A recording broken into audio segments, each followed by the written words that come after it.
拳打南山猛虎，脚踢北海蛟龙，打倒东亚病夫。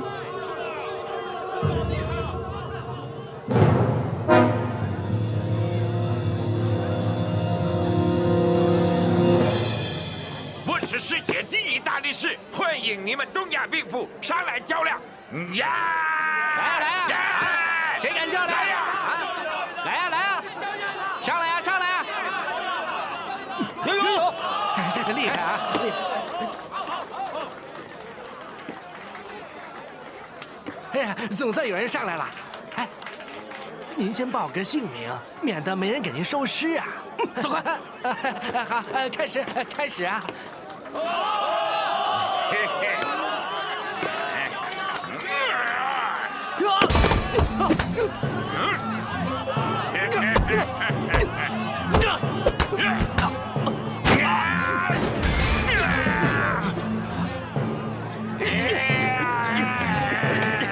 好，二师兄，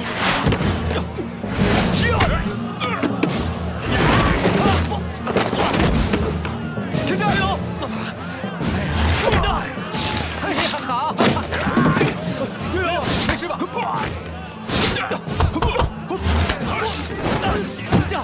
陈加，你没事吧？没事吧？哎，大力士上，怎么好像打在铁球上？走，先回去。走。哎，还有谁上来？上来！啊，你上来！上来吧，上来！谁来跟我？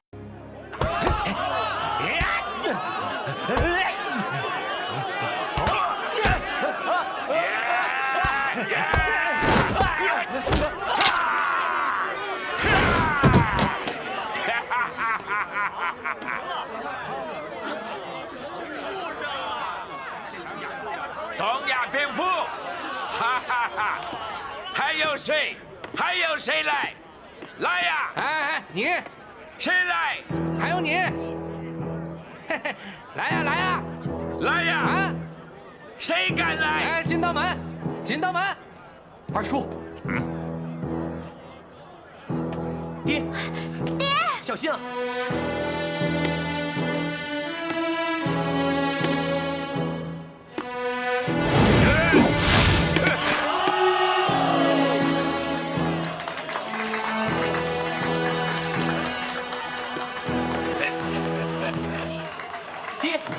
爹，小心啊！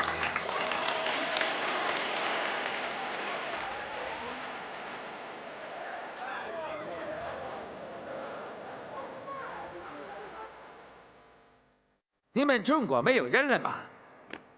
老头，回去吧，免得生事。哼，你这畜生！畜生什么意思？他说你的身体很好。啊，你知道我是畜生就好。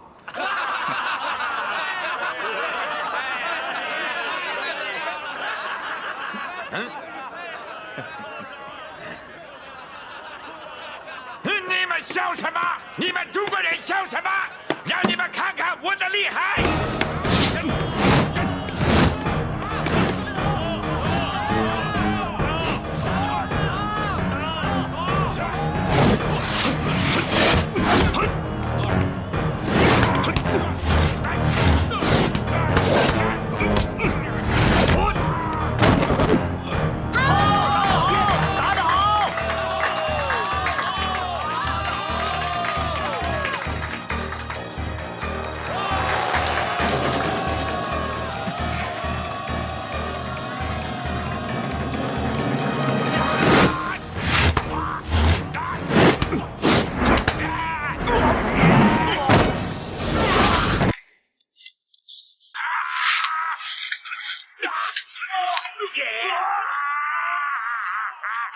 爹，小心啊！爹，打他肋下！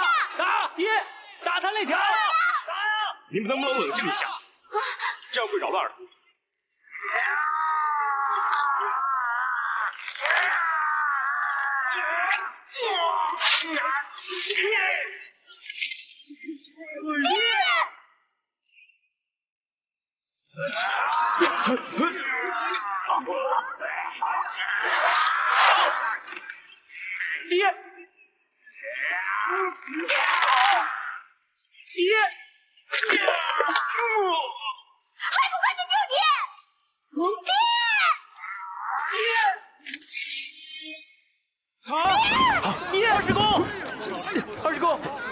二师公，二叔，二师公，爹，二师公，二师公，爹，这么狠的手。哼。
我要告诉你，我们中国人不是东亚病夫。春巧柔，八卦陈刚，六合多变，形意玄雄。你们合起来，我可就不敌了。但你们会合起来吗？在座的这位可是宫本，快把我们的会旗还回来！你们的掌门怎么都没有来？对付你，不用我们掌门出手。呀！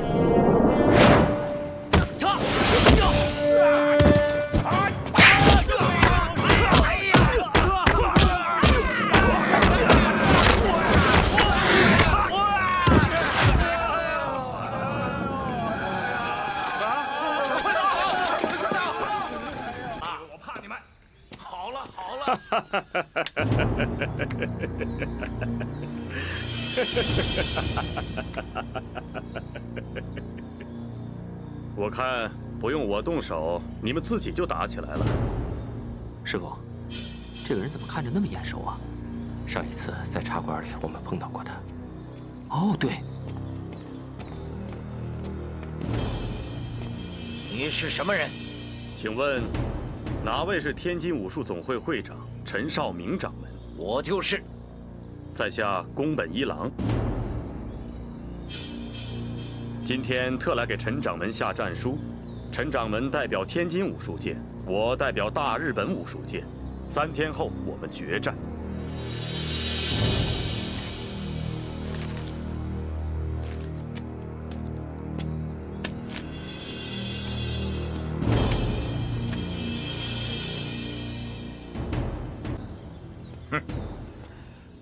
我答应你，咱们3天后见。多谢，告辞。请。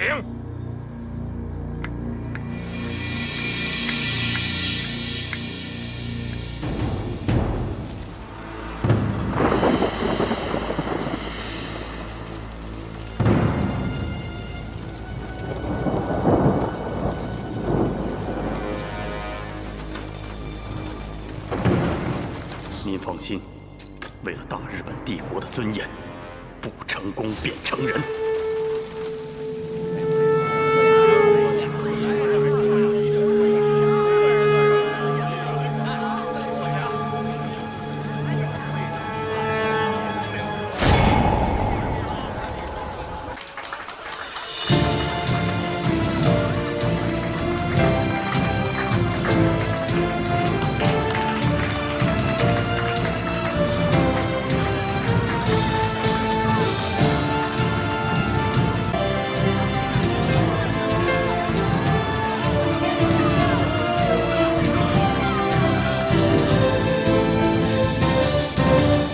永春派陈绍明前来讨教。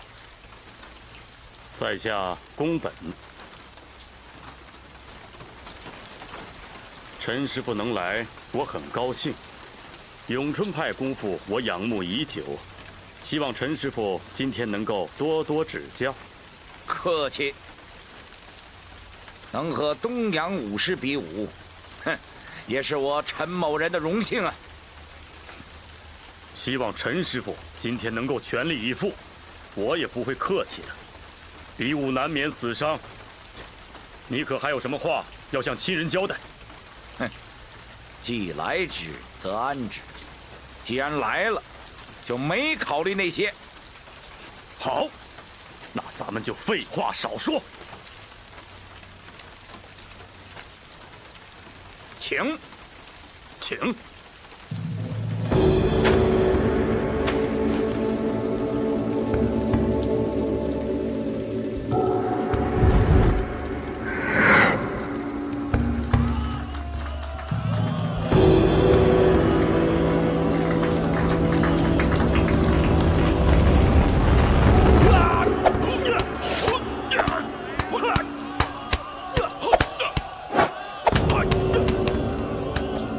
师傅，陈会长占了上风啊！宫本的武功功力刚劲，出手狠辣，看着变化不多，但招招致命。而陈会长的咏春拳则短桥窄马，寸发寸剑，变化多端，两人不分伯仲。哦，黄师傅，你说陈会长能不能取胜啊？现在很难说。陈会长年事已高，虽然功底深厚，但毕竟拳怕少壮，宫本在体力上更胜一筹。可是我觉得陈会长他肯定能取胜的。陈会长必胜！必胜！必胜！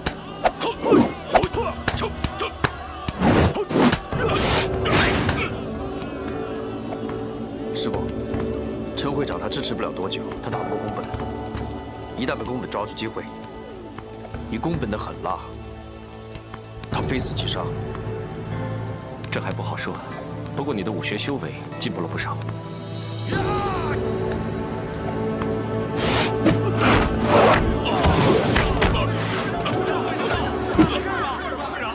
师傅，陈会长好像不行了，那怎么办啊？宫本已经熟悉了咏春拳的套路，如果再打下去，陈会长凶多吉少。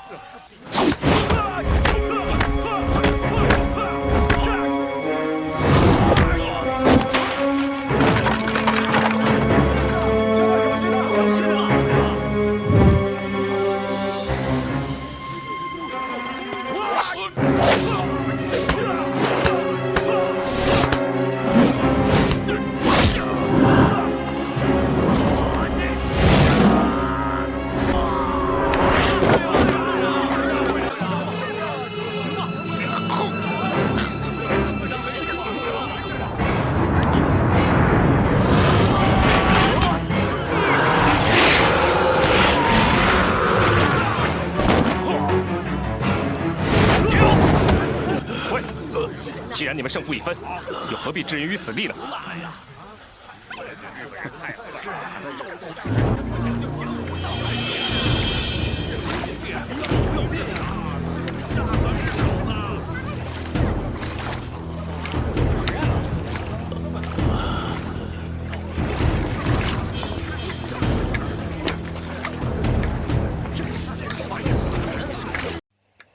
霍元甲，我要和你比武。我不会和你比武的，你走吧。黄师傅，咱不能给中国人丢脸啊！宫本先生，我再说一次，我不会和你比武，回去吧。霍元甲，你不配练武。配不配练武，你们日本人说了不算。不比也可以，那你必须把这坛酒喝了，那就算你怕了我们日本人。练武的人不会喝那么多酒。霍元甲，你根本就是个缩头乌龟！你站上！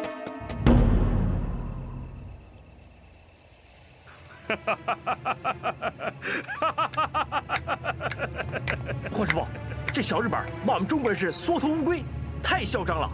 师傅，我告诉你们3个，以后做事不要这么冲动，记住了没有？记住了没有？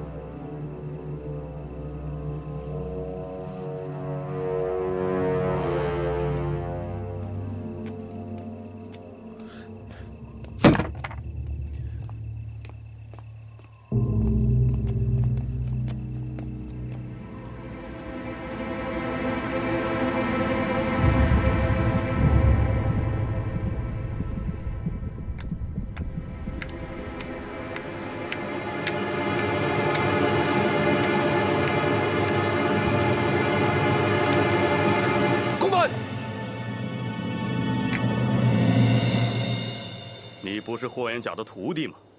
是不是你师傅改变主意了？我跟你打。我们日本武士和别人比武是有规矩的，你现在这个样子好像是强盗打劫，不是武士比武。我不会和你打，除非你师傅霍元甲来。快拿命过来！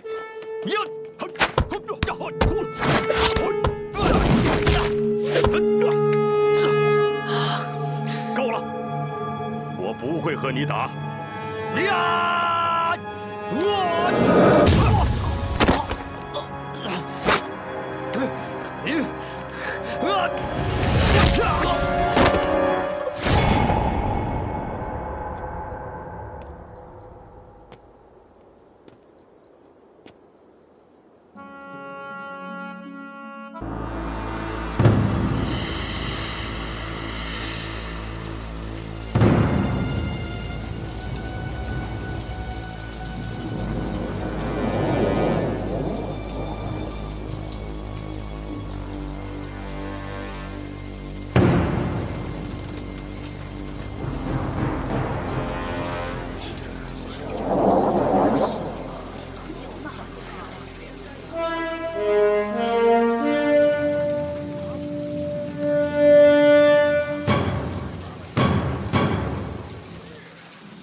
宫本，不使出真本事是不行的。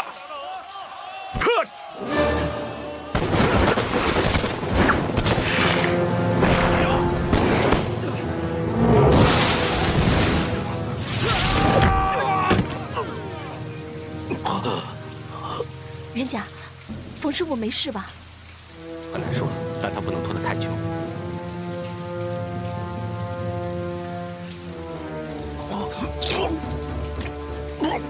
你身体有病，你少废话。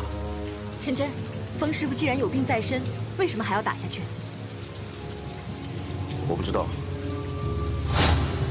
一定要注意每一个细节。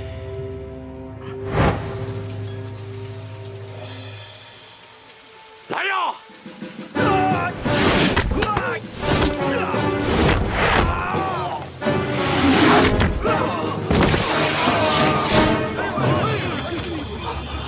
冯师傅，冯师傅，啊，不是，冯师傅，冯师傅，冯师傅，冯师傅，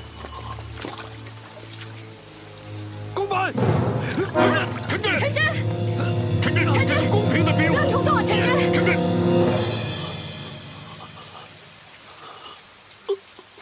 冤家，看到了吗？看到他最后一招了吗？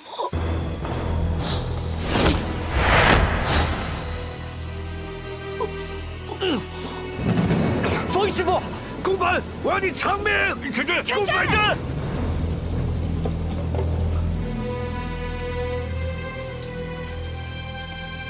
师傅，去吧，去送死。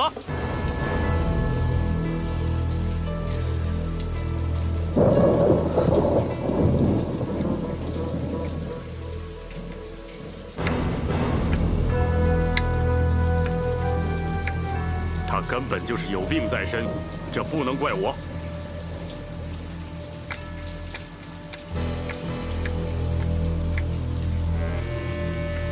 公本，我要和你决斗。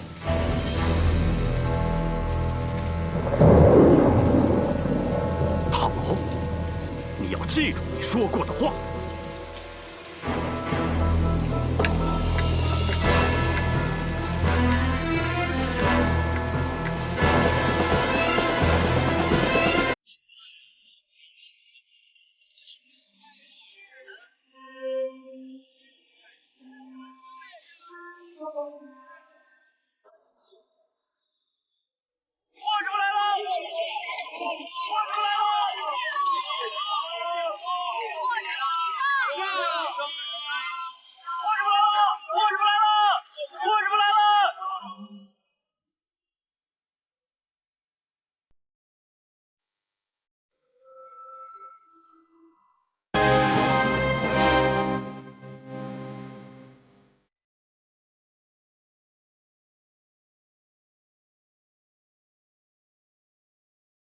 下面是代表迷踪拳的霍元甲迎战日本武士宫本一郎先生，生死状已签好，比武本着生死自负、公平公正的原则，比武开始。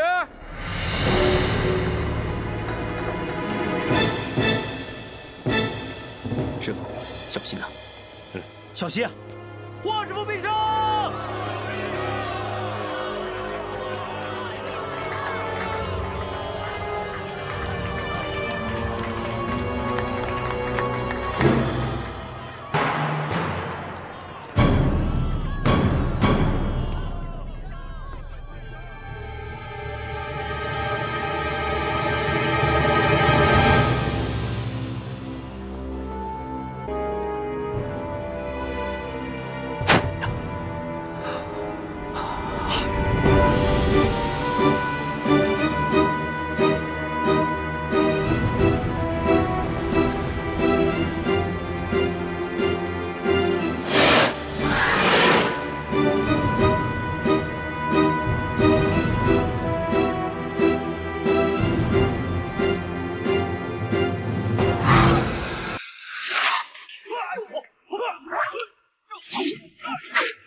霍元甲呢？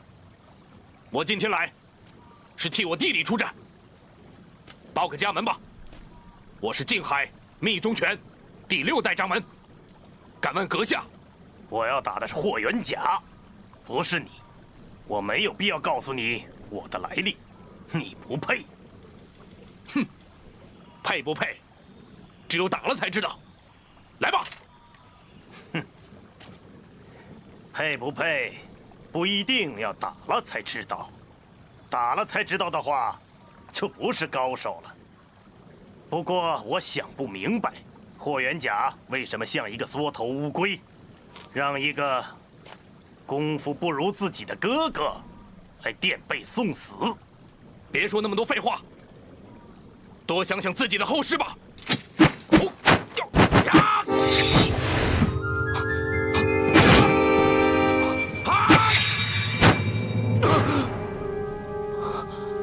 果然是高手，可惜只是嘴上的。你的功夫比霍元甲的徒弟是要好多了，不过打败你也只需要3招。我很想知道，如果你死了，霍元甲是否会为你报仇？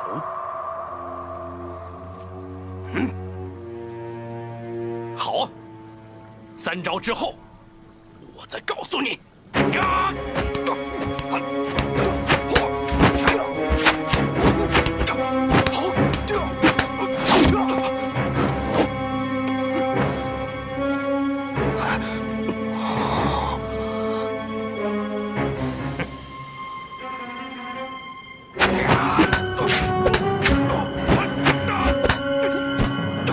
中华武学博大精深，尔等匹夫怎能理解？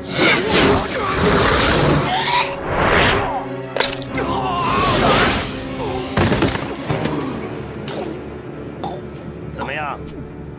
我说过3招就可以打败你，现在你服了吗？我在东北曾经打死了60多个武林高手，不过他们吹牛的本事，倒还真不如你。嗯。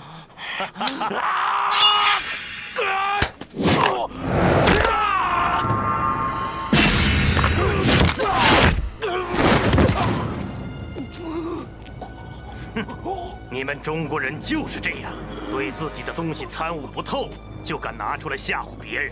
你不是说中华武学博大精深吗？拿出来呀！你还有脚？28路弹腿你会不会？少林的罗汉腿你会不会？你还配谈中华武学？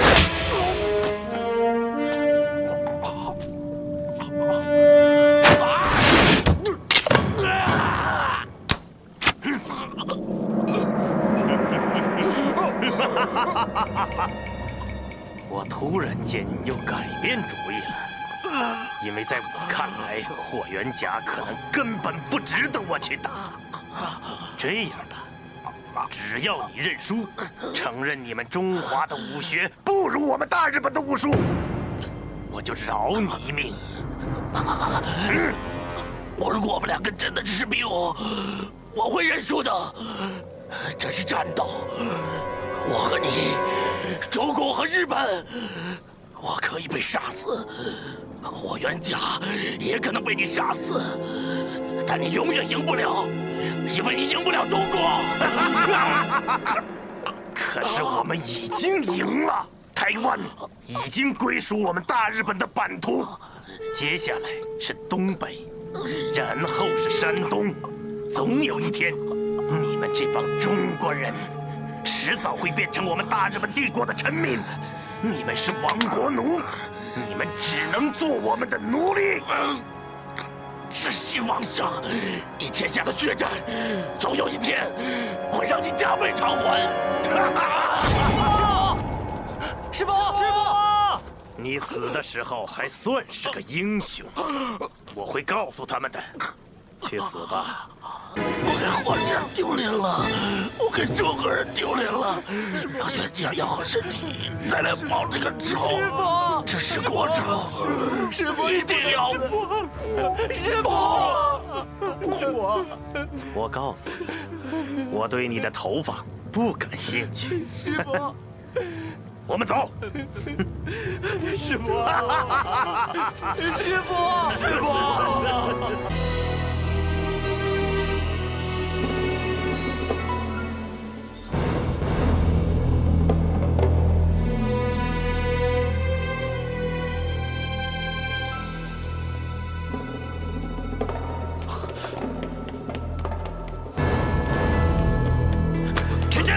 你去哪儿了？哎，师兄，师兄，师兄，师兄，滚！师兄，真真，你过来。师伯怎么死的？啊？师伯是被一个叫伊藤的日本武士打死的。当年的那个宫本就是他的妹夫。伊藤。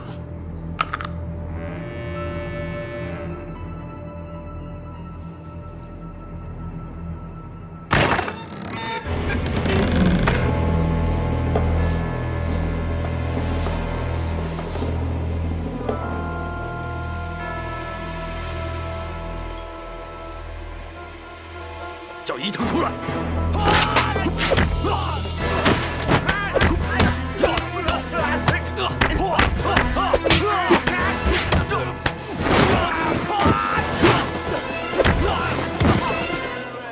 醉鬼先生，你来我的道馆是想请我喝酒的吗？你想喝酒啊？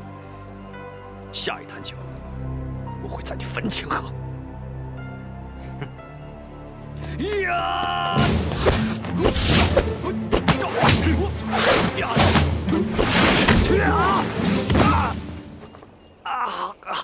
你这辈子不会有太大的出息，还是找到你的女人，私奔去吧。伊藤，伊藤。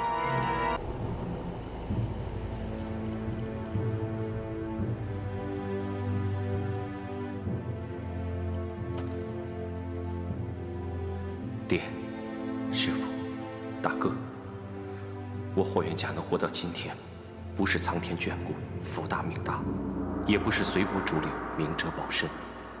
我这条命全是靠大家的血泪和性命换来的。每次遇到这样的事，我越是不能后退，总觉得有很多双眼睛默默地盯着我，使我一刻也不能停下来。仔细想想，那个时候总觉得自己没有那么大的力量去承担。但是这一次，大哥，我会用伊藤的血去祭奠你的亡灵，什么武林的事都归武林去吧。我要做自己该做的事，不然我愧对你们的亡灵。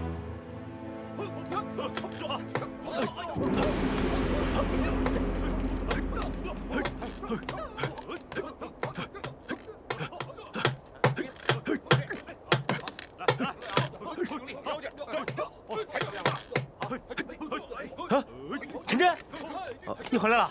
啊，陈真，刚回来啊？啊，二舅回来了。真生，真生，怎么了？元甲他不见了。啊？陈真，什么？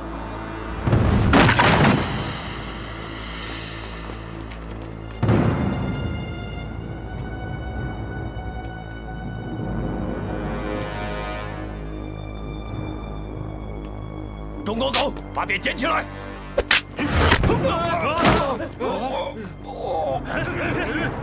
你们到底是不是中国人？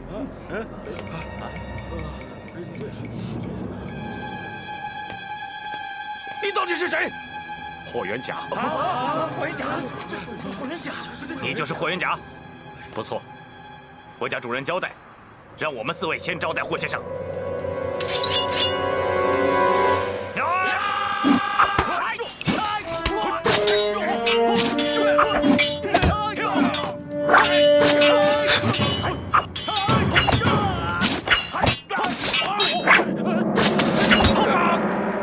佩服，佩服，佩服！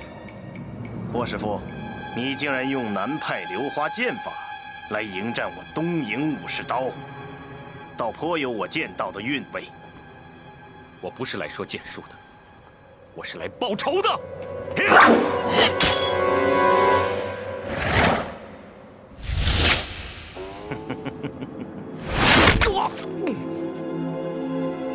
你根本就不是我的对手。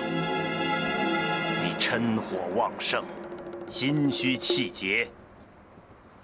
就算你没有抽过大烟，我也肯定的告诉你，你根本不是我的对手。更何况，你已经不是以前的霍元甲了。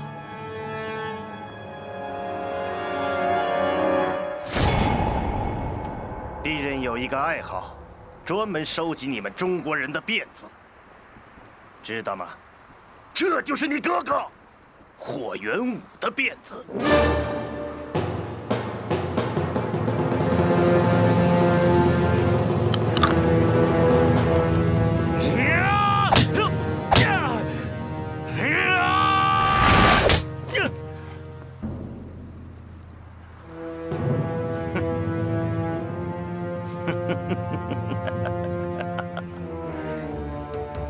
你出手的力道就像个娘们儿，你现在就是个东亚病夫。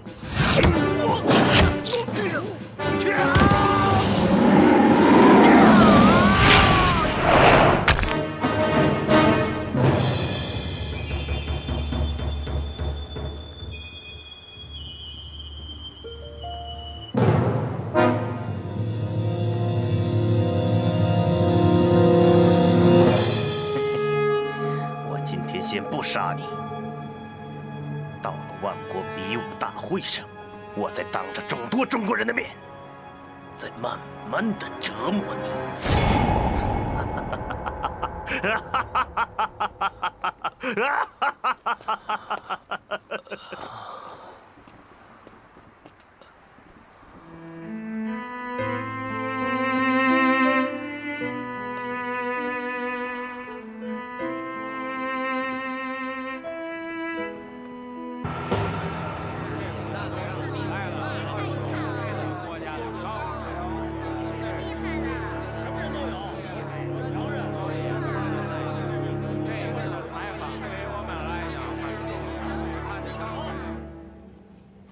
师傅，小心呐！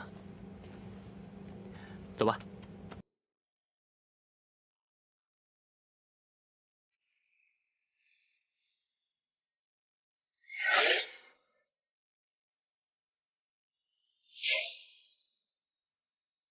万国比武大会现在开始！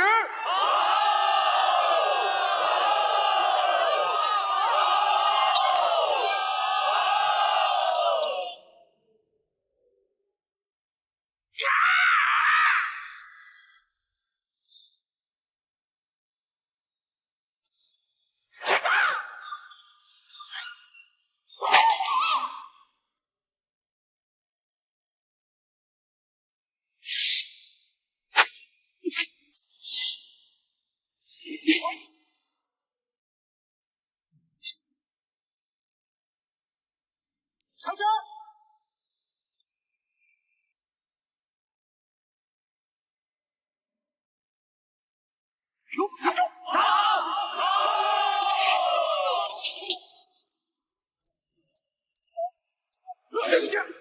放手！放手！做狗铲！起来！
金门大将的称号当之无愧。贵，曾经战胜俄国大力士的英雄，是永远不会让我们失望的。他是中国人的希望。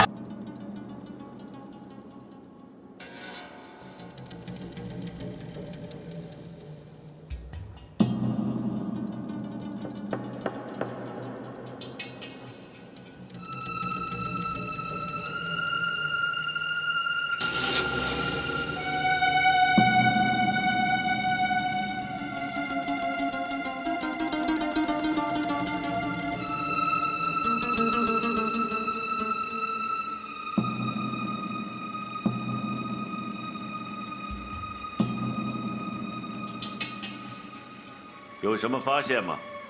很奇怪，不像他的风格。什么意思？他完全在表演，根本没有尽力，很多招式都拖泥带水。这是为什么呢？我也不明白，大概他是不想让我看到他真正的实力吧。其实我们也一样。我只是把比赛的时间尽量的缩短，而他却在尽量的延长。这一点我也看出来了，但是他似乎每次都在试探对方的出招方式。哼，他这是在向我示威，我是不会上当的。我希望你能用更多的时间来展示我们东瀛武道的力量。你在中国待得太久了。已经被他们同化了，你根本就不了解中国人。好，你也许说得很对，可是你4强的对手已经弃权了。那个德国人为什么弃权？这不是他们的风格。哼，他们的风格能敌得过我下的药吗？太没有出息了！武士的荣誉绝不能用这种方法玷污。我不是武士，所以也没有你那么多的顾虑。我是奉命来扫除你的障碍的。这一战，我们日本人不能输。告诉你，在我的眼里，没有移不开的障碍。别干蠢事。你负责你的，我负责我的。我们的所作所为都应该是为了大日本帝国。好好准备你和霍元甲的决战吧。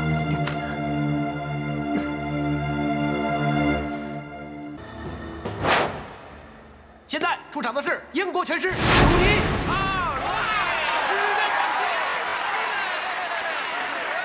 那边的是中国的代表霍元甲师傅。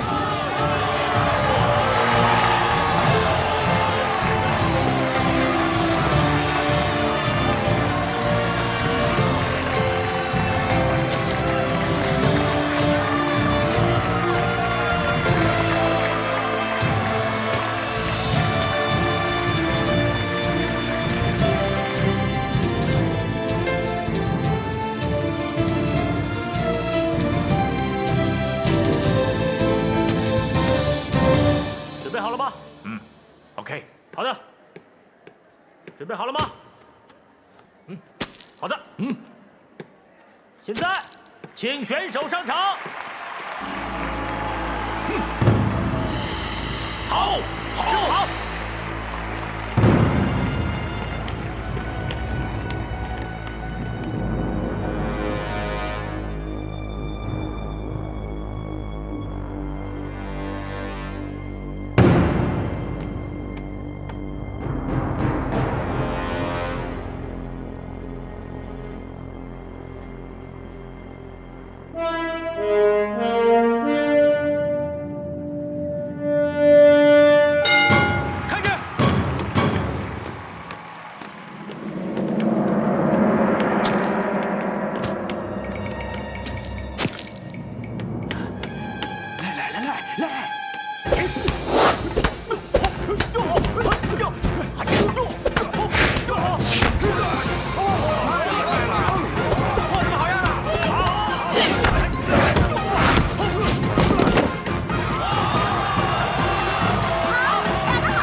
我就觉得你有问题。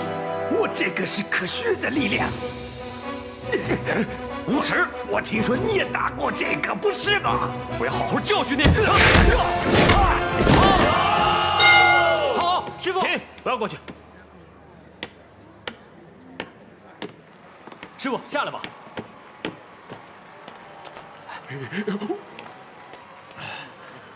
师傅，怎么样？怎么样？他用了药，我会打倒他的。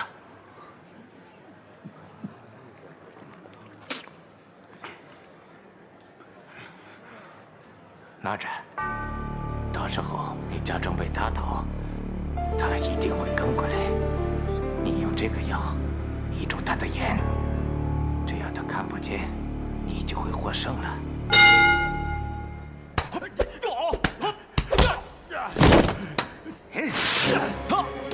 师傅，师傅，师傅，师傅，师傅，师傅！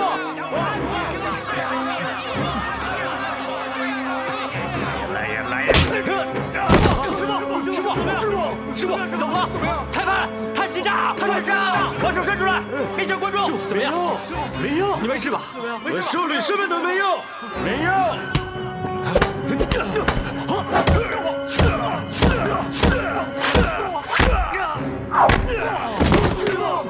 元甲，你是你们国家的耻辱，我不管，我要你死！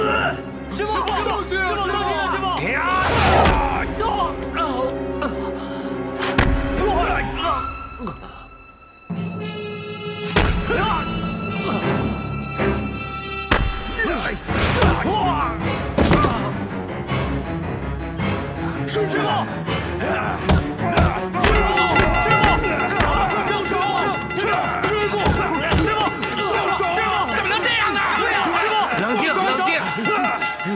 都冷静，冷静一下！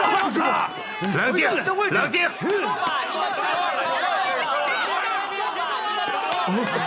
师傅，师傅，师傅，师傅，怎么了？师傅，师傅啊！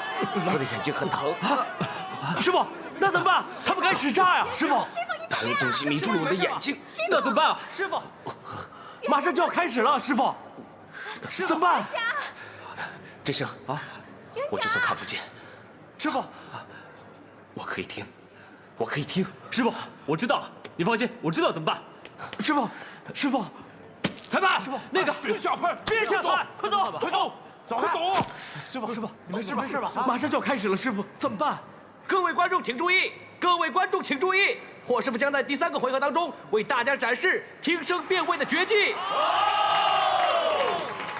为了配合霍师傅的表演，务必请大家保持绝对的安静，绝对的安静，谢谢大家。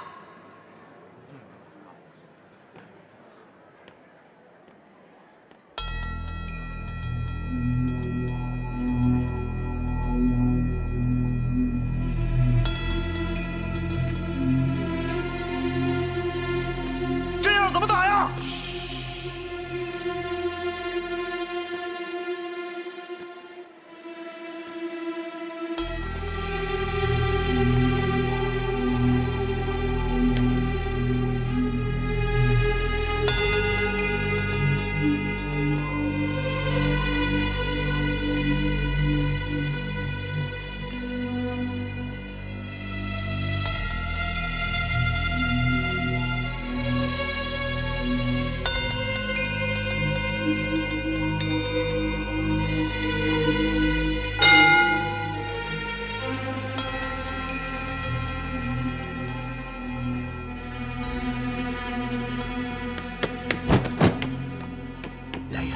来呀！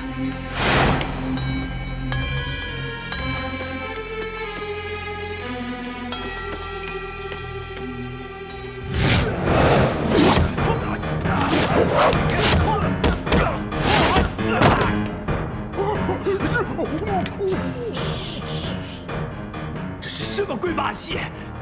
这也是科学，它叫做中国功夫。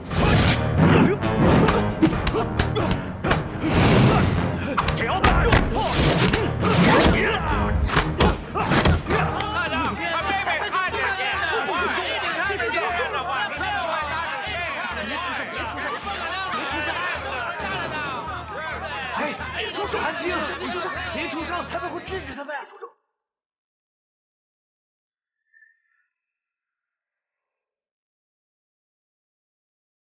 你们这小娃不懂什么？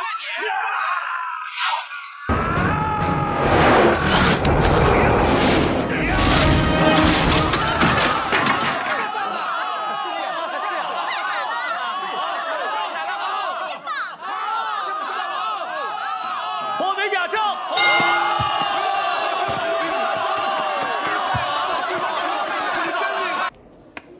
首先出场的是日本武道第一高手伊藤博文。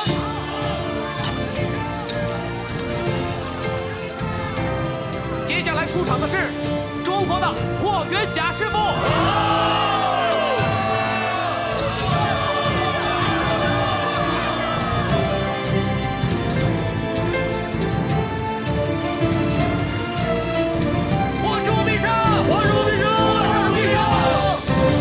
请比武双方上场。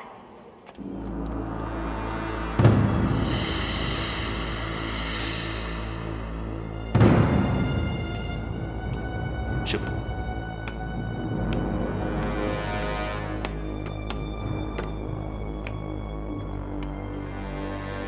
你的手。好的。你的手。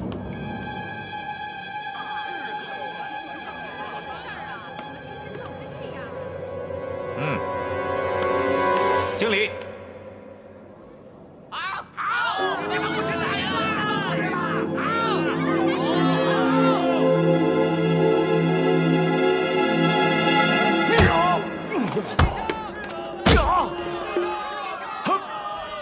师傅，师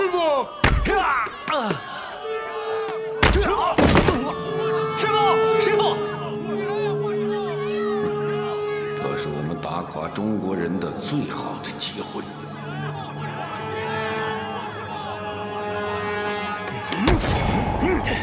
你不是大英雄吗？你不是那个打败过俄国大力士的霍元甲吗？你是霍元甲吗？啊，霍元甲！哈哈！哼，你们中国人是我见过的最没斗志的人。这样的一个民族是根本没有希望的。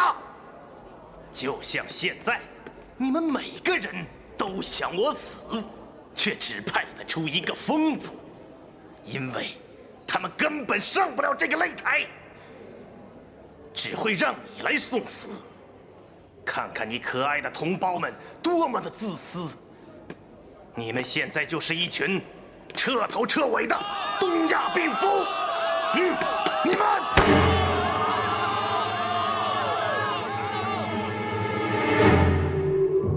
你说够了吗？没说够。你没机会再说了，让我们中国人回答你！好啊，师傅，师傅，师傅！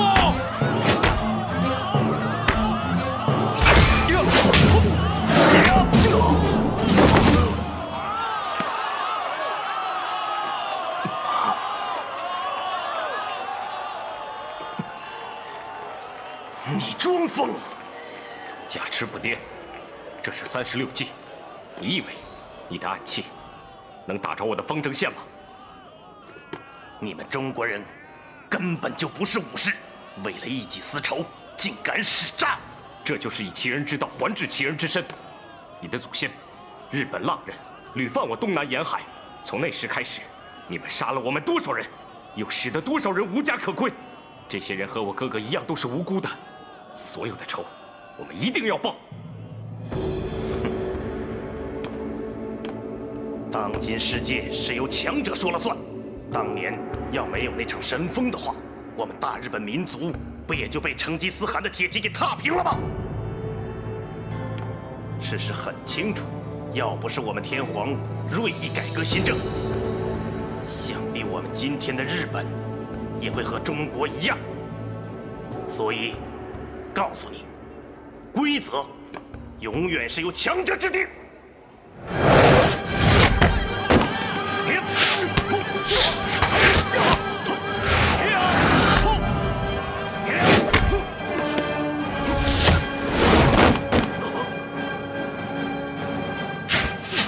结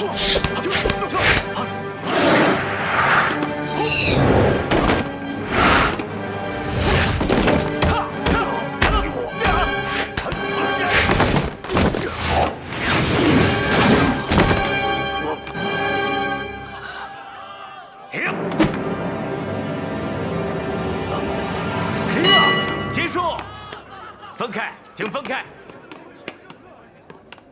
师傅，师傅没事吧？师傅，你没疯啊？我是假装的，我们的武馆有内奸，快点查清楚。好。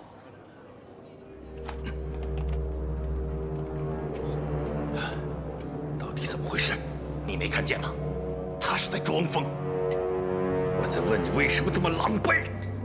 他的招数我从来没见过，我现在打不赢他。不过在最后一刻，他有几招明显力不从心。他装疯，骗我们对他停止了下毒。他现在是用内力在压制毒性。只要我们激怒他，让他血气上涌，毒性就会发作的。师傅，怎么了？我被下毒了，要不要紧啊？没事。打到！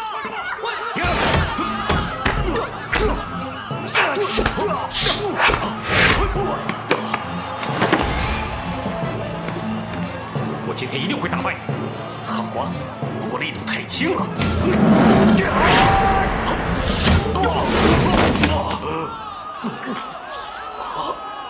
打得好，师傅。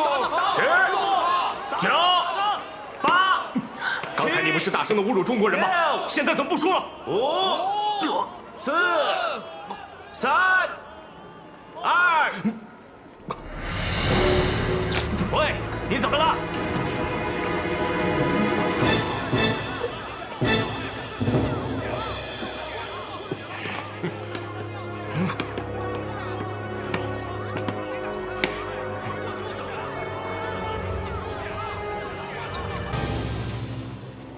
龙大人，按照比赛的规则，应该立即结束这场比赛，将冠军判给日方选手。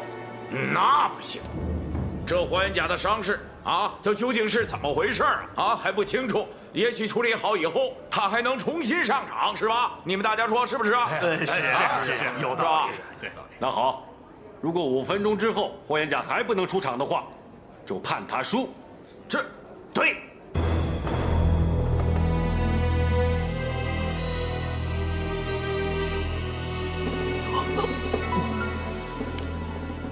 师傅，你怎么了？师傅，你到底怎么了？师傅，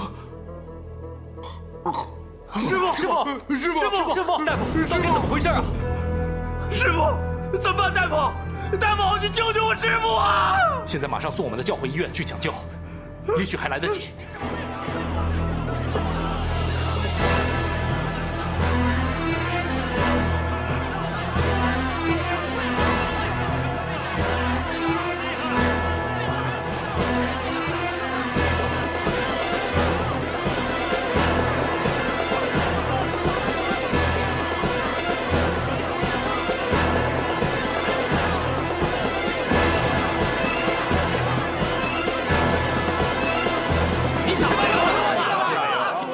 宣布吧。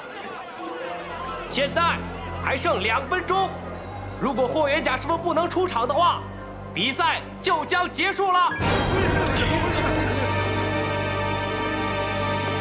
怎么样了？霍师傅，怎么样啊？龙大人，我师傅他又昏过去了。好了，还是认输吧。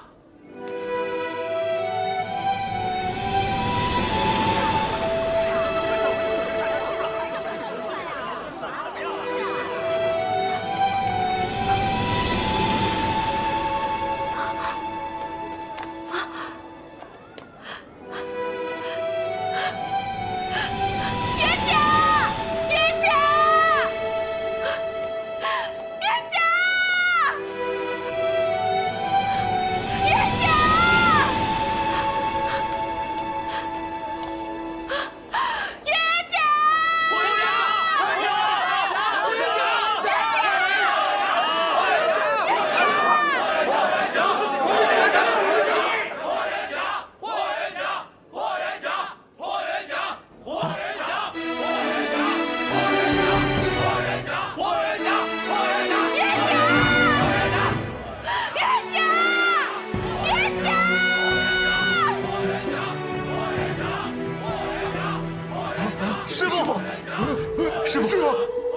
了？师傅，师傅，你没事吧？师傅，师傅你怎么了？师傅，请南教。冤家！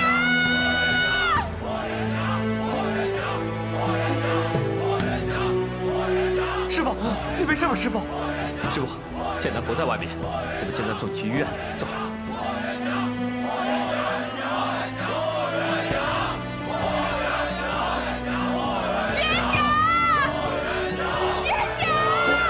听到了吗？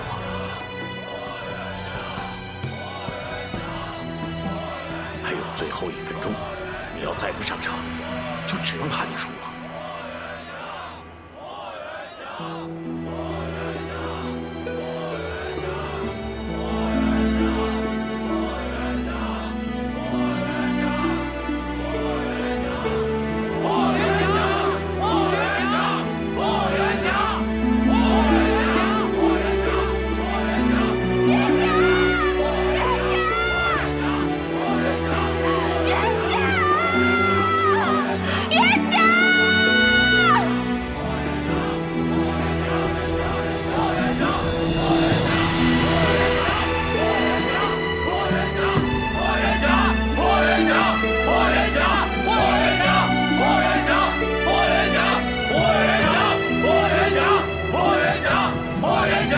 师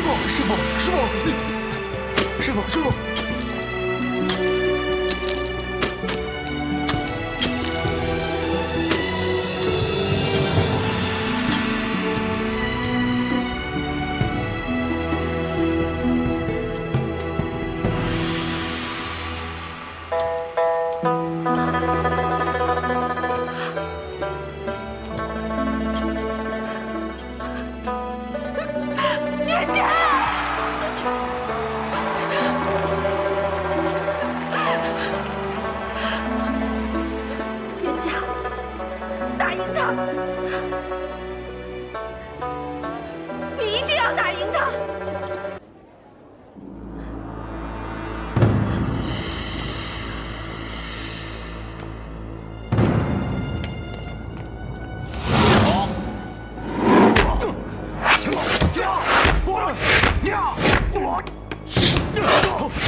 冤家！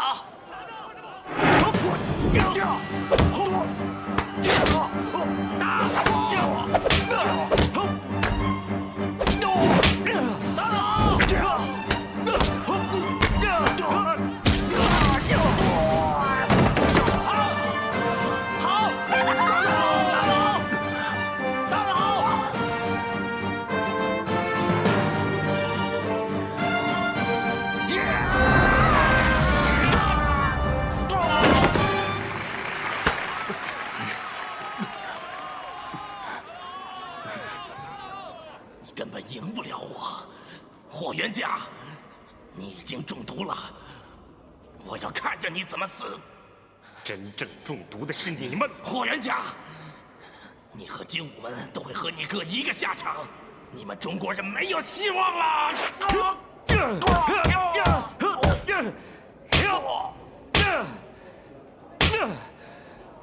国家兴亡，匹夫有责。我霍元甲。今天倒下去了，还会有千万个霍元甲站起来。中国人是打不倒的。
我师父跟我讲了很多道理，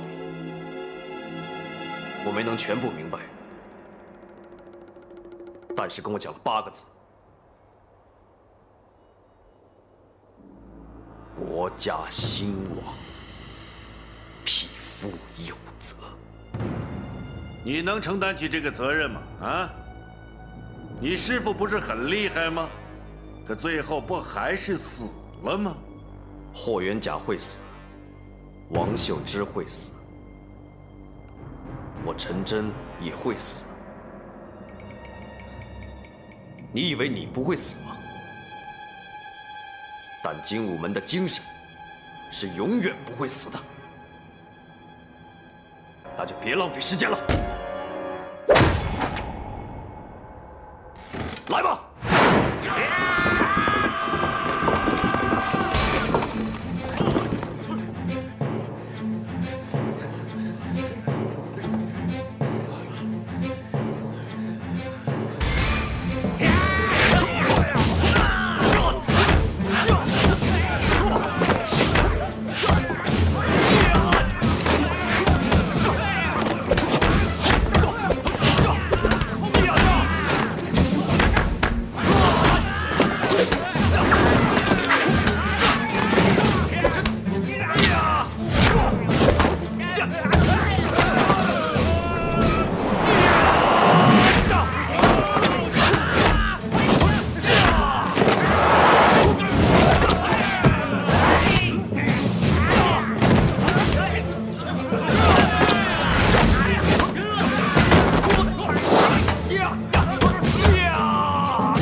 你以为功夫就是一切吗？你功夫再快，还能快得过子弹吗？你敢赌吗？我有什么不敢赌的？大不了一死，我也是为国尽忠。来呀，杀我呀！你是不是不敢跟我赌啊？是不是输不起啊？你好，我跟你赌，来呀！我数到5，看是你死还是我输。来呀，来！1、2、3、4、5。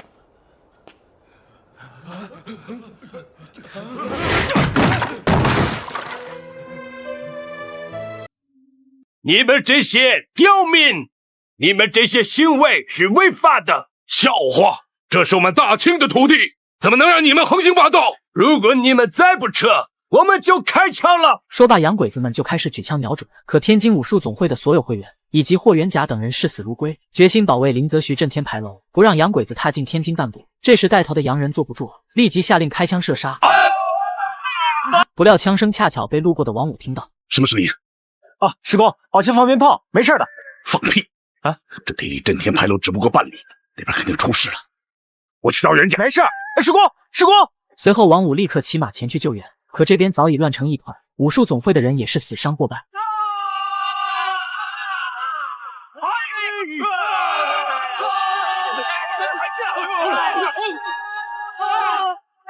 王五见状，抄起大刀左右开弓，很快便杀出了一条血路。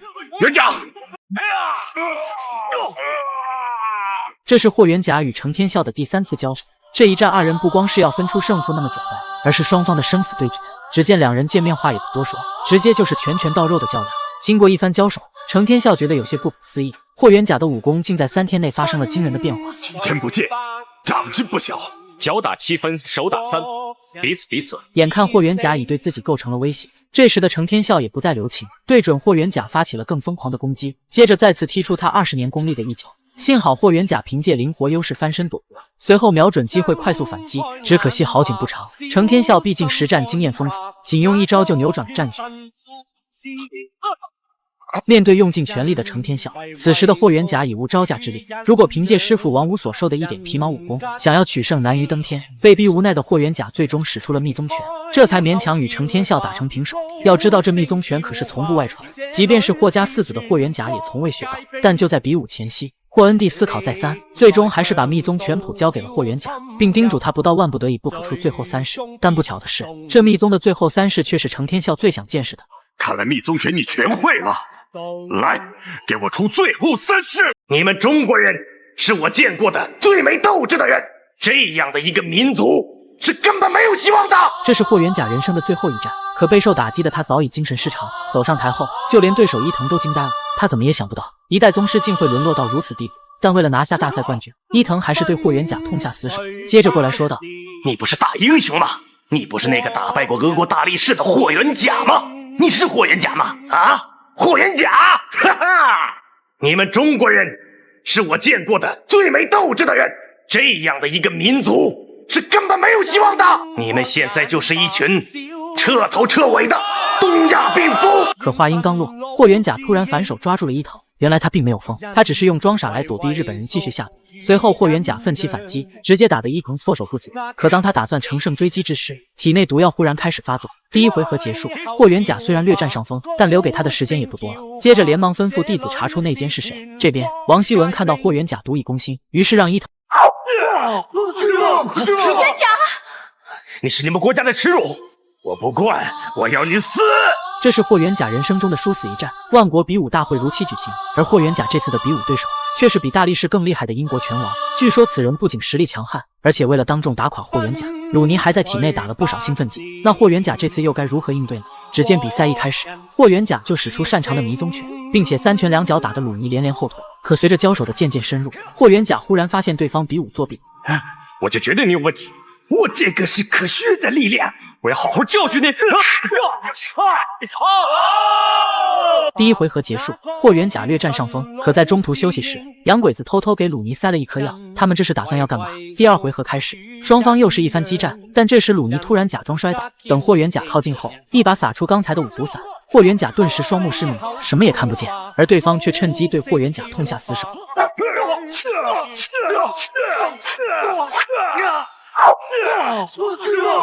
元甲，注意看，这个老外简直太嚣张，不仅写下拳打南山盟，脚踢北海蛟龙的对联，甚至还挑衅说道：“我是世界第一大力士，欢迎你们东亚病夫上来较量。”听闻此话，场下的国人纷纷义愤填膺。这时霍元甲的弟弟霍元勇忍无可忍，一个飞身跳上了擂台。旁边的汉奸翻译见状却过来说道：“您先报个姓名，免得没人给您收尸啊！”走快！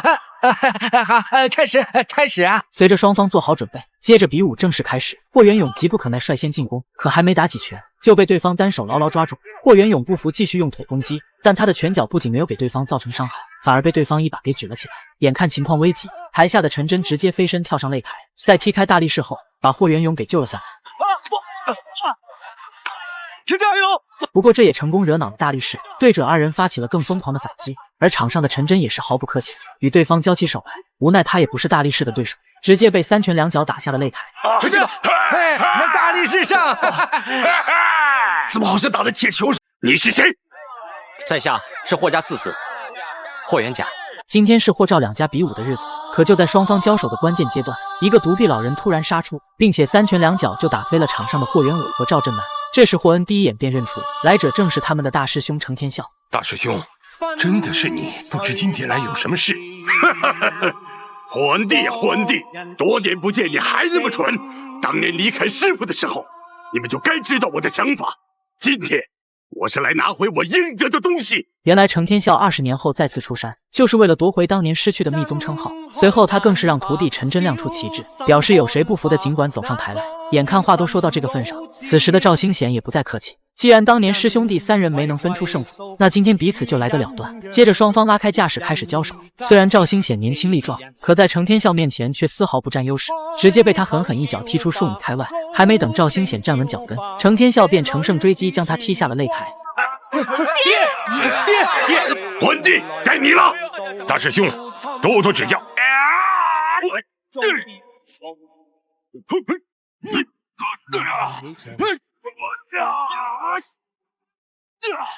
爹，你去救人，我去杀敌。师傅，走啊！也就是因为这句话，让王武彻底的留在了这里。面对数十杆洋枪，王武依旧没有畏惧，奋不顾身，勇敢前进。子弹很快穿过大摆，直接打中了他的身体。冷兵器终究还是敌不过高科技，但此时王武忽然想起谭嗣同说过的话：“我自横刀向天笑，去留肝胆两昆仑，哪怕是死也要让敌人胆寒。”分碎班若人漸開聲。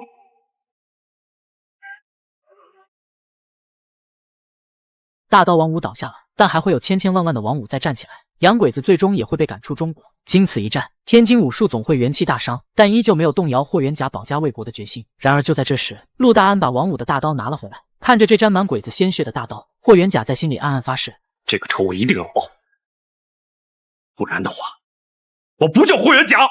要知道这3事一出，比武非死即伤。可面对程天笑的步步紧逼，迫于无奈的霍元甲最终还是出手了。合乎招招夺命，我只能出最后3式了。守攻不防，绝杀。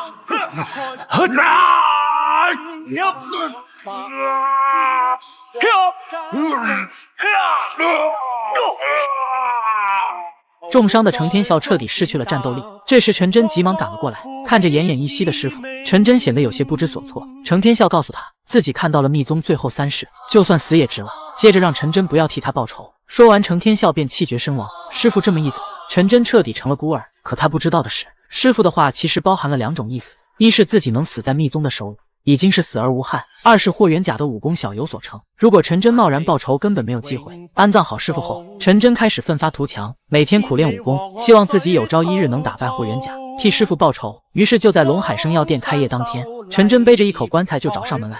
那他会是霍元甲的对手吗？能设法激怒霍元甲，好尽快拿下大赛冠军。第2回合开始，霍元甲与伊藤继续着最后的生死决。这时伊藤突然使出杀手锏，打算和霍元甲速战速决，不料被霍元甲一脚踢飞在地，无法动弹。裁判见状急忙过来倒数10、9、8。刚才你不是大声的侮辱中国人吗？现在怎么不说了？5、4、3、2。可就差最后一下，霍元甲突然口吐鲜血，倒地不起。徒弟们见状急忙把他扶进了医疗室。王希文这时也不打算装了，直接要求龙少基暂停比赛，并把冠军判给日本人。可龙少基觉得这样不公平，坚持要等霍元甲醒了以后再说。这究竟是怎么回事啊？还不清楚。也许处理好以后，他还能重新上场，是吧？你们大家说是不是啊？是，有道理。那好，如果5分钟之后霍元甲还不能出场的话，就判他输。那最终霍元甲还能醒过来吗？我们下集继续。你是你们国家的耻辱，我不管，我要你死！就这样，双方在不公平的情况下打完了第2回合。可现在的霍元甲依旧双目失明，如果再继续打下去，恐怕凶多吉少。然而这时霍元甲突然想到了一个办法。师傅，我知道了，你放心，我知道怎么办。各位观众请注意，各位观众请注意，霍师傅将在第3个回合当中为大家展示听声辨位的绝技。原来霍元甲这是要蒙住双眼对战。见此情形，就连老对手伊藤都惊呆了，而场下观众也是大气都不敢喘，生怕影响了霍元甲的发挥。第3回合开始，鲁尼在台上来回走动着，试图干扰霍元甲的判断。随后突然一个重拳袭来，不料被霍元甲躲开后快速反击。这是什么鬼把戏？这也是科学，它叫做中国功夫。鲁尼不服起身再战，可他的每次出招都被霍元甲轻松化解，甚至还以迅雷不及掩耳之势直击对方咽喉。气急败坏的鲁尼打算使出杀手锏，不料被霍元甲抓住后，一个借力打力扔下了擂台。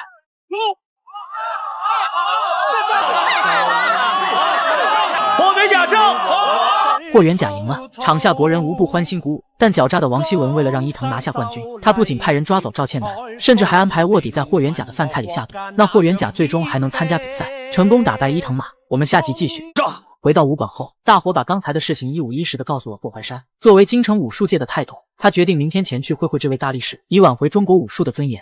但霍怀山毕竟年事已高，霍元甲劝他还是不要去的好。可霍怀山去意已决。转眼到了第2天，霍怀山等人刚刚来到会场，就碰到一位小哥被无情扔下了擂台。眼看对方如此嚣张，霍怀山决定要教训教训对方。接着他一个飞身跳上了擂台，可对方见状却嘲讽说道：“你们中国没有人了吗？老头，回去吧，免得损失。”哼，你这畜生！畜生什么意思？他说你的身体很好。你知道我是畜生就好。此话一出，场下的国人纷纷哄堂大笑起来。大力士深知自己被耍，于是打算让霍怀山尝尝他的厉害，接着便挥舞铁拳猛攻过来。只见霍怀山躲开对方攻击后，瞄准机会快速反击，只可惜他年老体弱，力道略有欠缺，交手数招，霍怀山不慎被大力士所，但他凭借多年实战经验，一记飞踢后成功脱身。打得好！就在大家以为胜利在望之时，霍怀山开始体力不支，他渐渐不再是大力士的对手。对方继续乘胜追击，直接从后面抱住霍怀山，接着一招蟒蛇缠身，最后稍加用力，霍怀山彻底失去了反抗能力。好，20攻，20攻，20攻，20攻，20攻，20攻，回到武馆，霍怀山深知自己时日不多，于是在临终前，他把武馆和家人都托付给了霍元甲，希望他能带领大家将中国武术发扬光大。话音刚落，霍怀山便气绝身亡。到了晚上，霍元甲在2书灵前立志，自己一定要打败俄国大力士，为同胞们报仇。那他又会想出什么绝招去应战呢？我们下集继续。霍恩帝的武功虽然在赵兴显之上，但他毕竟年老体弱，和功力深厚的大师兄比起来丝毫不占上风。双方交手数十回合，这时程天笑使出绝学夺命连环脚，直接将霍恩帝踢倒在地。就在对方准备一招定输赢之时，一人突然从旁边跳出，救下了危在旦夕的霍恩帝。而来者正是霍家四子霍元甲。众人见状也是十分吃惊，因为他从小到大从未拜过师，更没在任何人面前展露过自己的拳脚。你是谁？在下是霍家四子霍元甲。得知来者是霍恩帝的儿子，成天笑气的当即就要出手教训，可霍元甲却丝毫不慌，与对方打的也是有来有回。但由于他第一次与人交手，经验尚且不足，而成天笑的拳法又刚猛有力，底盘扎实，霍元甲无奈只能转手为攻，避其锋芒。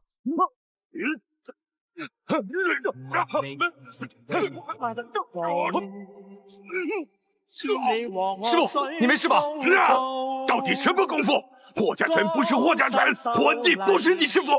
此时的成天笑已经彻底急了，对准霍元甲发起了更疯狂的攻击。由于他早就失去了左臂，所以双脚练得炉火纯青。霍元甲一时不慎吃了大亏，可他并没有就此放弃，凭借自己灵活的优势，以及周边的物体开始反击，最终成功将成天笑制服。师傅！眼看师傅受伤，陈真急忙上前搀扶。这时成天笑询问霍元甲的师傅是谁，但霍元甲思考再三，还是没有说出。这时霍恩帝赶忙上前圆场，并表示这次比武暂且作罢，等改日大家伤好后再找机会。这次赢的算你侥幸，下次没这么走运。走。就这样，霍元甲初出茅庐，一战成名。